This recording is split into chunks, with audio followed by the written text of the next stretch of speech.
na solusyon. Tayo'y mag-ehersisyo, sabay-sabay na tayo.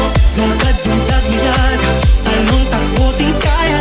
Pagka-ihahain, dapat siguraduhin. Magulay at bukas, kumain lang ng patas. Lakas na katawan, madalas ng isipan. Lakas na katawan, madalas ng isipan.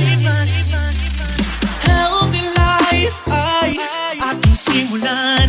Maging malakas, maging malusog, puso at isipan. Mahusay na guro, yung inyong pamantasan. Hindi magpapatalo dahil laging healthy yan. Tamang nutrisyon,